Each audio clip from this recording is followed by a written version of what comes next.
mga idol, may hawak tayo dito MD receiver, yung pinakamura ngayong receiver mga idol sa market mga idol. Naka 20 MOA na siya ng scope rail na 20. So 20 mm. Tsaka meron din siyang stainless internals din ang laman niya. Meron din siyang adjustable sa valve. So transfer port. So pwede mong lakihan o liitan yung lalabas na hangin. Tsaka yung swing niya mga idol is O-ring type.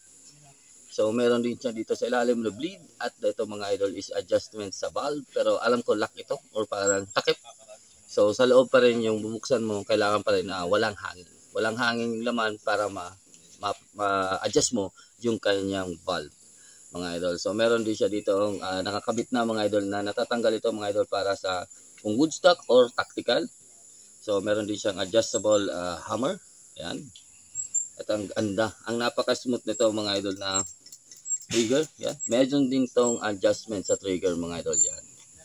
So meron din tayo nalagyan dito ng Picatinny just in case.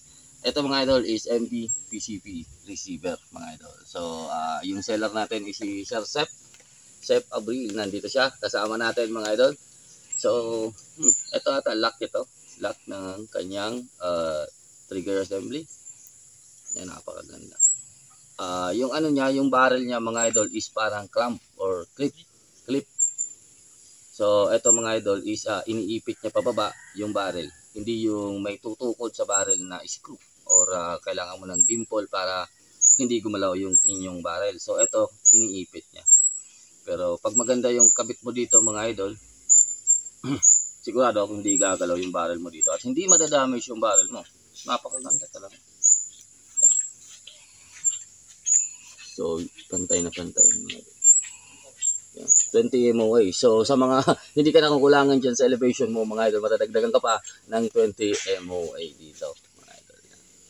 So yung adjustment lang niya is pwede mo siya adjust yung kanyang transfer port and hammer spring and yung valve sa loob mga idol. So wala pa itong mga micro something tulad ng ibang yun. Pagganda.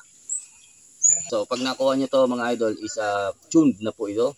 So dapat sabihan nyo yung seller kung gusto nyo mo i-tune sa pellets or sa slug. Kasi ready for slug na po yung ganitong unit. So sa slug na takbo to ng siguro 1000 plus FPS. Basta 101.63 sa anong tawag dito? Sa pellet. Yan.